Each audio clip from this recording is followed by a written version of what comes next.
It's really exciting to be back at the festival this year, and I think for me it's always an opportunity to do things that are unique for your fans, and it's an opportunity to step on a stage and try to come up with something exciting to pull out for the fans. Picking your set list is really important. You want to make sure that everything that you do for CMA Fest is catered directly to the fans.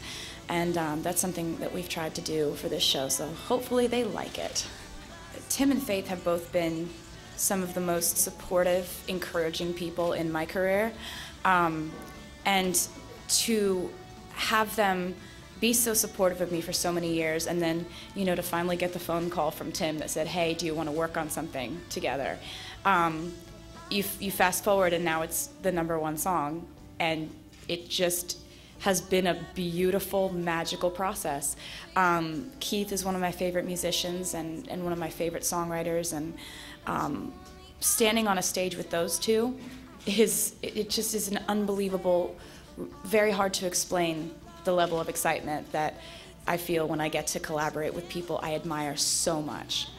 You know, performing with the Rolling Stones, I really, it just was everything that you would think it would be, but better. It just, because, you know, they've been in this, on this huge heroic pedestal for me for so long, and you walk into a situation like that and you don't know what to expect, and having experienced that last week, they're now at an even higher level of hero status for me, mostly because of their attitude, because of their hospitality, because, you know, they handwrite notes thanking you for being there, because you get to get pictures with them and hang out with them. And I think one of my favorite moments of the whole thing was when the musical director and Mick and I were all rehearsing the song in a dressing room with a piano, and we were just kind of goofing around, and we started dancing, like waltz, like, you know, over-exaggerated ballet moves, and then we started twirling around the room, and it was hilarious because we forgot the words and we just started laughing, and we ended up incorporating a twirl into the performance, I think in homage to the hilarious musical rehearsal that we had that day. Faster than the wind, passionate as sin, and then so suddenly, loving him is like trying to change your mind once you're already gliding through the free fall. Having started this whole process when I was 16, putting out my first album, I got a lot of questions early on of like, are you gonna grow up too fast? Are you gonna be a train wreck? What's gonna happen? And what I kind of gathered from all that is that it's really important to grow up as you are the age that you are. Just for me personally, that's a priority. So I feel like when I was 18, I was 18.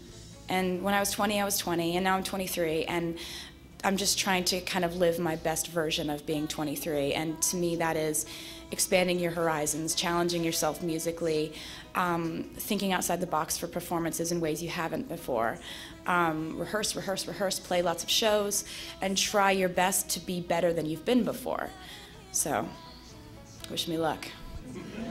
I like to write for about 2 years before I'm finished with an album, because at this point I kind of know that whatever I write in the first year is going to get thrown away, because I'm going to like it, but it's going to sound a little bit like the last project I had, and then the second year usually ends up sounding like the next project.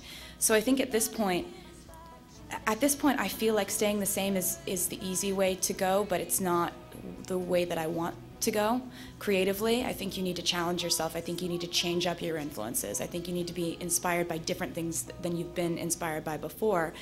And you know, it's harder to call up people you don't know and work with them for the first time, and it's harder to think of topics you haven't covered and think of new ways to say old emotions that everyone feels.